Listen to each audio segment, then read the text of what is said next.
Ha, the immigrant song. And you know what is a crime is that video with the cats. Yeah? You can't find it anymore. What? I know. There was a great video, and this has been years. Oh, right? yeah. So I don't know. They also did some Ramones with those cats. Did they? Yeah. Years ago, someone did a hilarious video of the immigrant song with some cats, and it was made up as they have Viking helmets on, and they're on these boats, and it was hilarious. And I actually looked for it, not for this. I was reminded of it a couple of weeks ago, and you can't find it. It's gone. So if you've seen it, you know what we're talking about. If you don't, we're sorry. But trust us, it was funny. The immigrant song gets us into this week's Fright Club podcast because we are talking about coming from the land of ice and snow. That's it's right. Nordic horror this week. Welcome. I'm George Wolf. I'm Hope Madden. And this is, as I said, the Fright Club podcast. We're from madwolf.com. And it's Nordic horror. I think we've been talking about doing this for a while, we right? We have, yeah. Never got around to it. Yeah, and I suppose technically it's sort of Nordic/Scandinavian because like most people, I don't really know the difference, so I had to really look into it. Okay. Well, geography was not my strongest suit either, so forgive us. But so there's some that we've talked about. A couple of these titles we've talked about before. Some we haven't, though. And one we finally get to talk about in depth that I think it's long overdue. So we'll get to that. But we want to say thanks for all the weirdness last week as we did it live in front of the great audience at the Gateway Film Center. It was our favorite horror movie weirdos, and we got some great feedback that reminded us we forgot a couple. Well, I mean, it is true that, some people had some great thoughts, and it's funny. Knack Mac brought one up that, he wouldn't have made the list, but we should have at least shown the clip. So Crazy Ralph from Friday the 13th. You're doomed. He would have been a funny one to add. That was a good idea. And then Tom and Tammy, they both mentioned just before we talked about it, Crispin Glover. Oh. Who, let's be honest, is he not everybody's favorite weirdo? Yeah.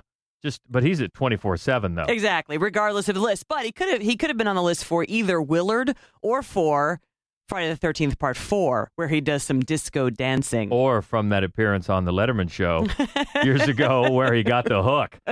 Remember that? He came out. I'm strong. I can kick. He did that whole clowny clown thing.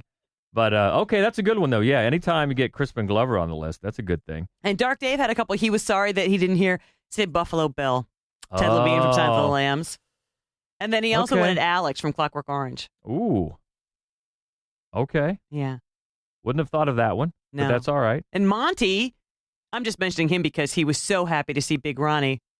Yeah. What was fun about that was because it got into a war of quotes on on Twitter. And I actually felt bad. When we recorded the podcast, no one in the audience had seen it. So I thought, oh, wow, we're just prattling on about... We're just laughing amongst ourselves.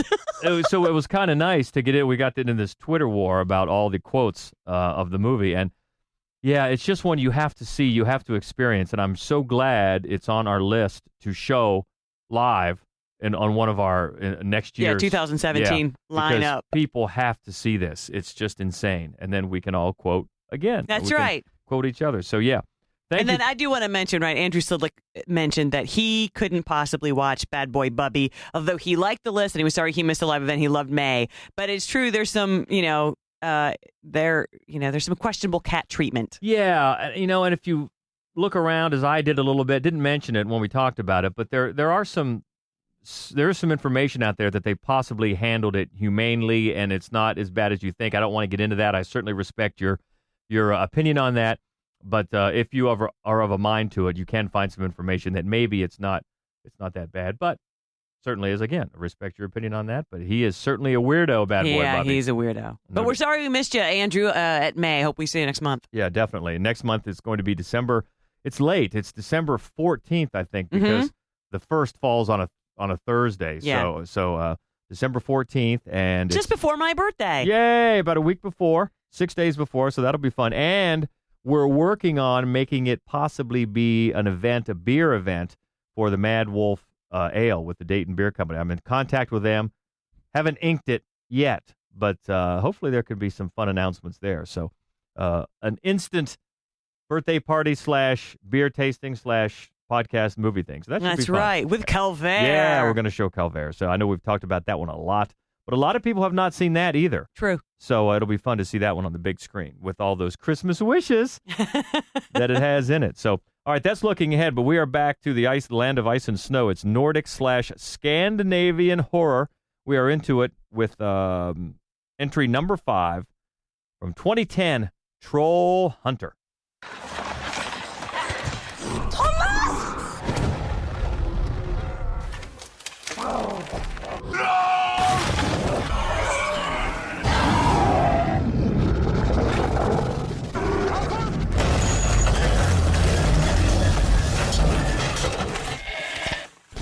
So the first of several from Norway, and one of Sorry.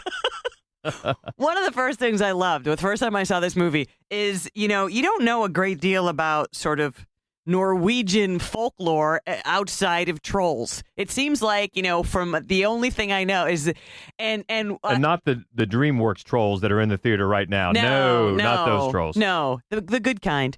And one of the things I love about this movie, it just like celebrates that. It's like, we aren't making this up. These things are real. And then the other thing that's great is that they're not. You don't know how they hide exactly. They're like the size of a bridge. Huge. They're huge. That's the thing that surprised me when we saw it. I'm like, wait a minute, aren't they supposed to be little guys? And they're huge. They're huge.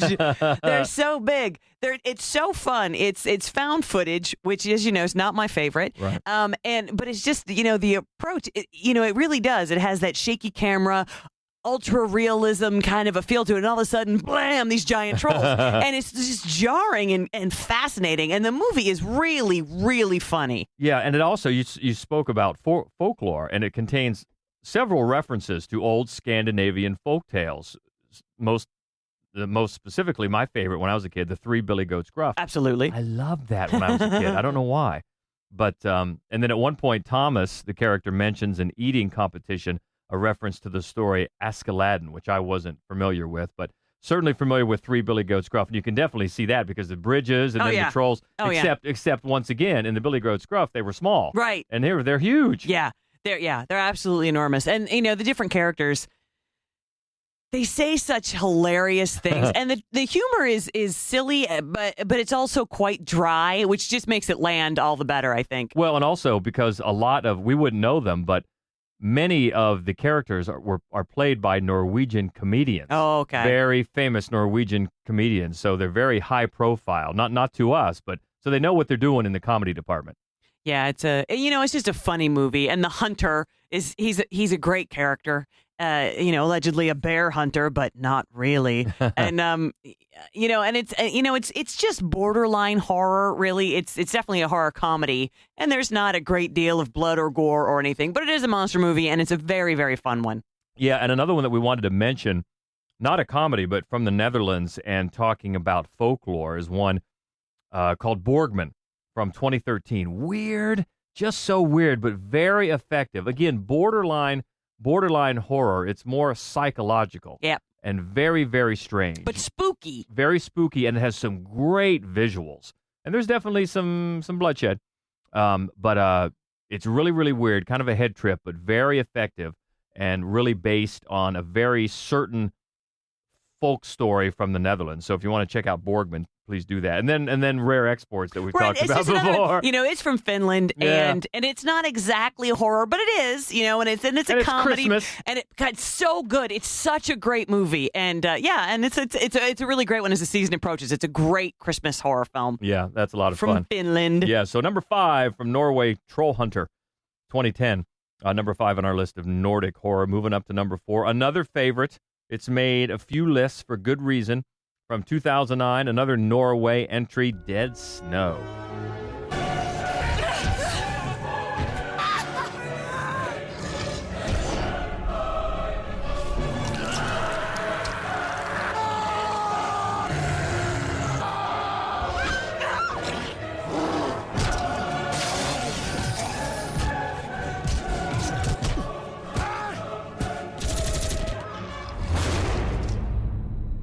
And this one is fun because of those two words, Nazi zombies. That's right. And you know what? We talked about this at a recent podcast live event. And I believe that our probably loyalist Fright Clubber, John Dean, took us up on what I pointed out was the very first actually Nazi zombie movie is called Zombie Lake. They also swim with a super naked woman. But that's not what we're talking about today. So these Nazi zombies are in Norway in Tommy Wirkola's hilarious and bloody and entrail-laden Dead Snow. Yeah. And right there, the great visual is all over the place because there's the red blood and the entrails against the white snow. Oh, yeah, it's so fun. A few movies, in fact, at least one more we're going to talk about, use that visual to great effect. And this one certainly does too. Oh, I think, better than most. It's really, it's in fact in some scenes just stunning. But they've got it's one of those. It's almost Cabin in the Woods like, where it just it sets up all of the horror tropes and then just has fun with them, but in a very loving way. And it's got a "you're doomed" guy, and he's outstanding. And it's got the chubby funny guy who's a movie nerd, and it's just got it has all the trappings, and it shouldn't work, but it works brilliantly. And this also has a bit of folklore to it because the Nazi zombies in the film, I guess they're a combination of typical zombies that we know in pop culture and then ancient Norse mythical beings known as draugs. So again, folklore that we're not familiar with, but it gets into this movie. That's a combination. And also, this movie was supposedly inspired by Nazi zombies in Call of Duty. Sure. One of the Call of Duties. Mm-hmm. And, we're not gamers, so we don't know. But I can definitely see that in watching the movie. Very, very much a bit of a video game look about it and everything. But, I think the folklore comes into if they just left the treasure alone, the zombies wouldn't have bothered him. And if the last guy didn't just happen to have a gold coin on him by accident, maybe he makes it to Dead Snow 2, which is another great movie, actually, from the same nation. Yeah, and it's one of those that is... You think about Nazi zombies, and it's one of those that go, of course Nazi zombies. Why not? Why is it taking so long? Right. And it's just a lot of fun. And they have some fun in the movie, and we've talked about before how they do a little homage to Brain Dead, because the one character wears a T-shirt that has the word Brain Dead on it. And so they have some fun with that, and it's kind of a wink, wink, nudge, nudge. They know what they're doing, but it all works. The vibe just works. It's a lot of fun. Absolutely. It's got some throwbacks, callbacks to Evil Dead as well, which is pretty clear. Cabin in the Woods kind of a movie. But then it's funny, too, because the guy in English makes these Indiana Jones references. The film is not in English, but, he's a great character, this movie nerd who's in there. And just the whole movie is a ton of fun. I want to really quickly run through, because I don't think people realize how many great horror movies come out of this part of the world. And so I just want to run through. There are 3 other Norwegian horror films that I think that you want to check out. One is called The Monitor, came out in 2011. And it stars Noomi Rapace. Yeah. Girl with the Dragon Tattoo, the original. Kick-ass. We love her. Yeah. And then Cold Prey. And it's a series. There's Cold Prey and Cold Prey 2, which is also quite good. And then Thale, which is a kind of a folk tale-y sort of freaky fairy tale sort of a thing. Norway loves their folk tales. They do. But so that is number 4 on Nordic horror from 2009, Dead Snow. And you recommend Dead Snow too? I do. Okay. Not nearly as highly, but it's also very fun. Yeah, and that's from 2014. So that is number 4. Moving up to number 3, this is the one that I said we've mentioned many times but never had a chance to talk about. And it certainly brings up a lot of conversation to anyone that's seen it, from 2009, Denmark's Antichrist. You said you wanted to help me! Where are you? Nature is Satan's church. The evil you talk about is an obsession. No!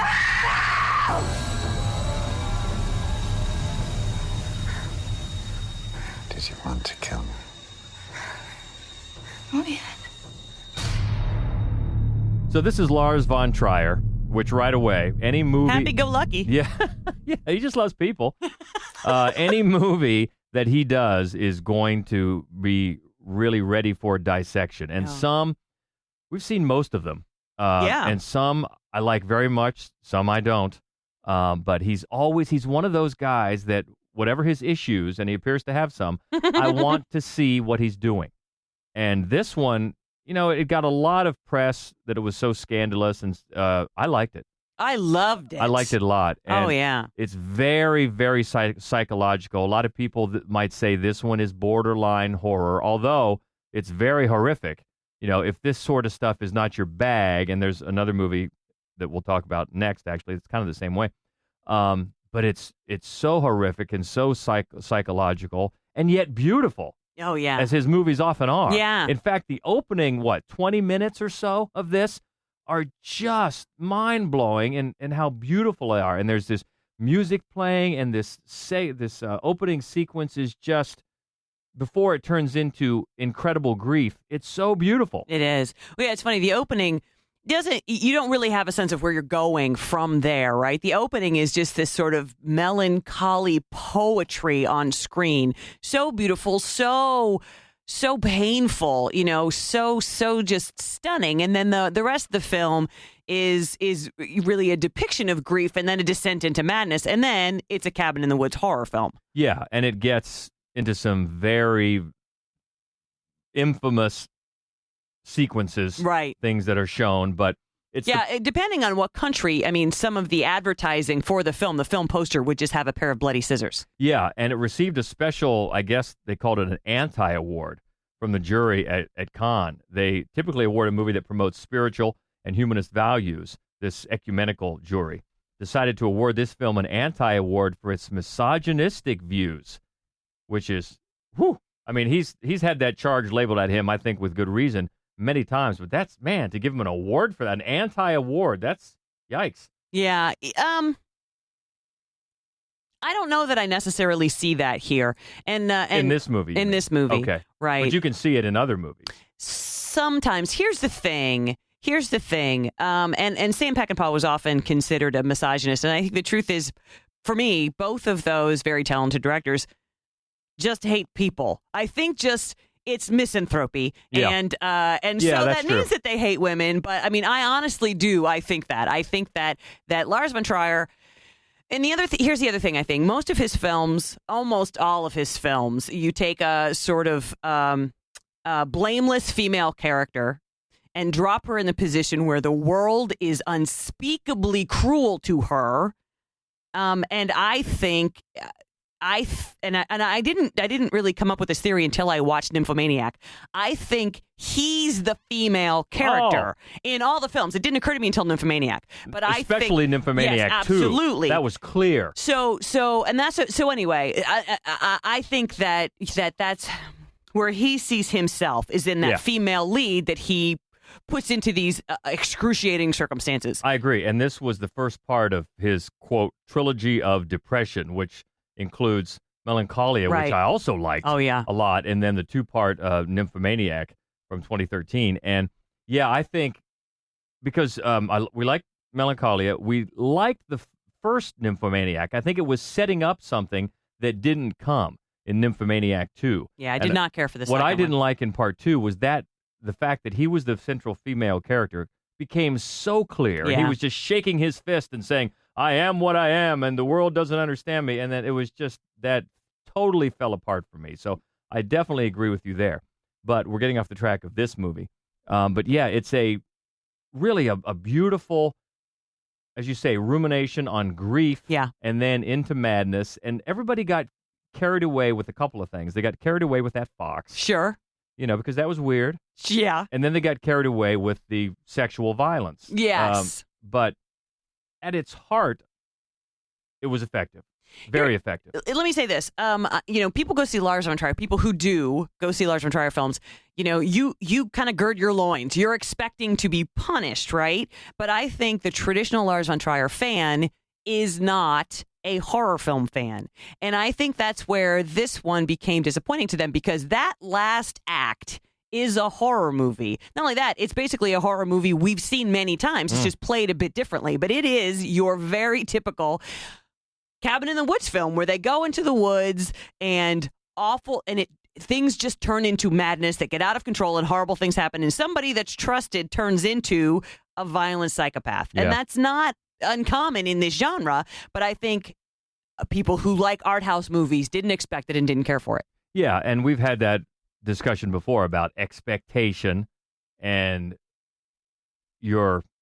whether your expectations are met before can affect what you think of a film. Right. So I think with what you're saying, that could have happened here. And in interviews, and of course Lars von Trier has given some eyebrow-raising interviews. Yeah. But he has said that he thought he was trying to make a horror film with this, wasn't exactly sure that he succeeded, in the same way he was trying to make a musical with Dancer in the Dark and didn't quite succeed, although there's music in that film. I love Dancer in the Dark, and by the way. I did not. No. That's one of his I don't care for. Because I thought that was just punishing for the sake of being punishing. Yeah, I loved that movie. Didn't care for that one. But as I said, I always want to see what he's doing. Yeah. And this one I did like, and it is number 3 on our list of Nordic horror, Antichrist from 2009. And in keeping, this is the one I mentioned, kind of the same theme is at number 2, but goes back to 1968 in Sweden, and another very famous psychological director, often Ingmar Bergman's Hour of the Wolf.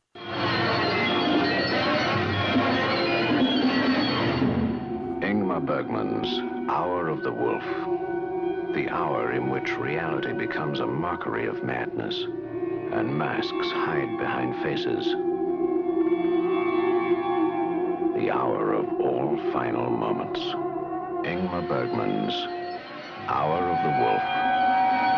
A diary of truths and lies, like truths. Bergman is another director that has many titles that are very open to being dissected in what they mean. He can get very psychological, as he does here. Yeah, it's a beautiful movie. It really is. I mean, of course it is. It's an Ingmar Bergman film. Yeah. You know, it's gorgeous in black and white, and Max von Sydow, who again is in so many of his films, right? Magnificent in here, and he's married. He's an older man, and he's in this sort of rustic, isolated spot with his very young pregnant wife, played by Liv Ullmann, who could not be a more sympathetic character. You know, it's told in a way that has he run into this kind of decadent, weird sect that he used to know them and he's fallen back into them, and oh, they're so glamorous, but he's leaving his pregnant wife alone to do all the hard work, but she's so hardy, but she's not very sexual. It's there's all of these things at play, and there's a story where she basically just says, more than anything in all the world, she wishes he would just kiss her. And I nearly wept when she said it, because you're just like, please. And he doesn't. Yeah. Well, here's the thing. This is another one that some people, if they haven't seen it, may not consider it a horror movie, because it's strictly almost just psychological horror. Oh, and what it is so much of it, you don't know if it's really happening or not. That's the key to it. And what is going on inside his head. And are these quote-unquote demons he's surrounded by, are they real? Are they really demons, or are they just people? So it's fascinating in that way. Are they not even there? Are they not even there? That's right. So it's very all psychological horror, but you're right. It looks fantastic. The performances are great. Yeah, and it's Bergman, so it's structured in this way that purposefully makes it ambiguous, and that's why it really just seeps into you. It's so unsettling. Yeah. It's so unsettling, and it's so emotional in many, many ways. And, even though Max von Sydow's character it's not that you can't blame him, because it is kind of hard to blame. It starts off as sort of this idyllic kind of a situation, and then you're like, as soon as you see sort of the fancy party, you're like, yeah, I don't want to go home to Liv Ullmann either. So you don't entirely blame him. You root for him to do the right thing, but he's sympathetic and dislikable at the same time. And it throws things at you like, well, just the fact that she's his pregnant wife. They talk about how close the due date is, and she doesn't look that pregnant. No. So you're wondering, oh, really? And so everything is just off kilter. Yes, everything is. The entire movie is off kilter, but there are some very unsettling images. Yeah. And again, made even more stark by the black and white. Yeah. And it's one that it's hard to describe. It's because it's so dreamy. It's hypnotic. Yeah. And so psychological. And I'll tell you what, let me just throw out a recommendation too. If you get into this and you like it, if you haven't seen Through a Glass Darkly, do that. That is incredibly psychological and really more spiritual than this one is. Just let me throw out a recommendation. And of course, for that. if you do like Wes Craven's Last House on the Left, it's based on Virgin Spring. Yeah, which is also Max von Sydow. Yeah, exactly. And it's crazy too to think we've talked about when we talk about The Exorcist, how old they made him look, and he's not really. This is just a few years before The Exorcist. I know, it's crazy which is to think that. amazing to think that. Yeah. So that is Hour of the Wolf. Definitely one that you may not have seen, but please seek it out. From Sweden, 1968. And that is our number 2. And that only leaves room for 1. This has made a few of our countdowns. We love it so much. Again, from Sweden, 2008. Let the Right One In. It's a gift to you, George. Now, this should surprise you no love it one. too, Yeah, this should yeah. surprise no one. As many lists as this has made, I do adore this movie. And even though I did like the American remake, there is something about the setting of this film that is absolutely perfect. Didn't we just see, there's all these lists on the internet. I saw some list, maybe it was the Might have been Rolling Stone. was it Rolling Stone? I think it was Rolling Stone. Was Had this it's like the best horror film of the last 25 years or It something was like a that. number 1, wasn't it? I think it was. Oh, if it wasn't number 1, it was right up there. Yeah. And I'm like, yes, because anybody that gives this movie its due is, you're aces. That's right. Rolling Stone is pretty concerned about your opinion. I know that. Yeah, it's so effective and so well done. And it's, if you don't know, Oscar is an overlooked and bullied boy, and he finds friendship, love, and revenge through Ellie, a peculiar girl, and of course she's a young vampire. And there's so much going on. It's Oscar finding a friend, yes, and finding a protector, but at the same time, Ellie is grooming him to be her, what's the word? Familiar is the word for the human that looks after a vampire. Yeah, so I suppose that's what it would be. Yeah, because the one that's been her familiar. He's aging and he's not doing his job that well. you know? And, when you live forever, you got to replace your employees. You do. So, but it's tender in the way it's also a story of friendship. Honestly, there's real heartbreak in the story of the familiar whose time is up. There is, I mean, he's very devoted to her, and he's clearly just crushed that he can tell she's looking to a replacement, and it's a subtle performance, and but no less lovely for it. And one that's also done very well, if not better, in the remake, because Richard Jenkins, who is always magnificent, plays that part of the familiar in the remake, Let Me In, and he's great. Mm-hmm. We've talked about the remake before. We love it. It's not quite as good as the first one, but boy, they do a good job. Because normally that's one of those movies that I would have said, no, don't remake it, because it's so often such a disappointment. But we like that one a lot too. But yeah, it wasn't from the Nordic area, I guess. Wasn't. It's a vampire story, but yet it's, like you said, it has those heartbreaking, tender moments. Yeah, it does. And then it has just great bloody moments that are so well shot. There are a bunch. We always talk about the one because there's one that's absolutely, infamous, and for good reason. It's just a brilliantly, perfectly filmed sequence. It's so magnificent. But there are several good, shocking, bloody sequences in this movie, and they're all done really well. And what we don't ever talk about are these bizarre side characters and these weird sort of side things that are going on. Like Oscar's parents, they don't dig in at all to what's happening there, but you get the sense it's unusual, whatever it is. And then, Ellie's first group batch of victims, there's a batch of victims that are sort of drunken, elderly, not elderly, but middle-aged, bloated drunkies who sit around and bitch about the government. And they're an interesting lot as well. And then, of course, the one female, Ellie doesn't get a chance to finish off. So she's been bitten, but she hasn't been finished off. And her whole sequence is awesome.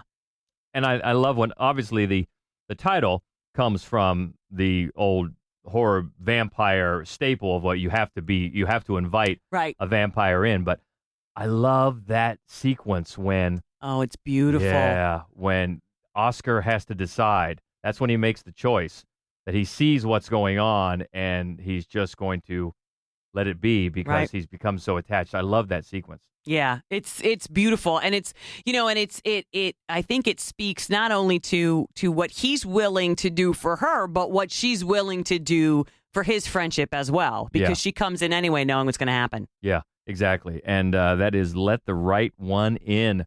Our number 1, you had to know it, from Sweden, 2008, number 1 on our Nordic horror. So chime in, let us know what you think. We love these Twitter exchanges. They go on and on sometimes, but that's fun. So keep that conversation going. We're at Mad Wolf, MADDWOLF on Twitter. On Facebook, it's Mad Wolf Columbus. You can look us up there.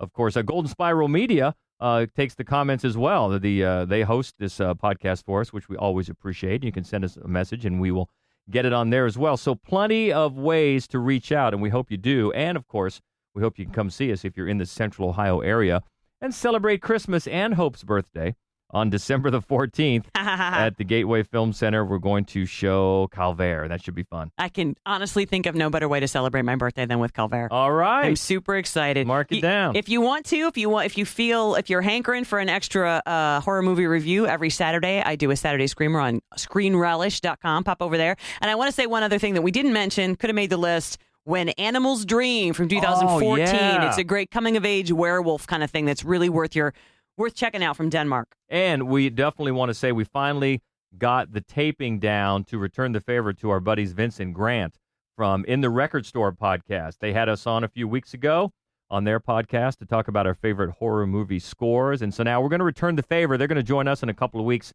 as we count down our favorite and their favorite black and white horror movies. A gift to you, Dark Dave. He's been waiting. He's been waiting for a black and white. So we're going to do that with our guests Vince and Grant from In the Record Store podcast. Check that out, especially if you're a music fan, and we certainly are. Yes. We talk about movies all the time, but we love the tunes, and they do that very well in the Record Store podcast. So we look forward to that. Got a lot going on. Hit us up on Twitter. Keep it going. And until next week, I'm George Wolf. I'm Hope Madden. And this is the Fright Club Podcast. Stay frightful, my friends.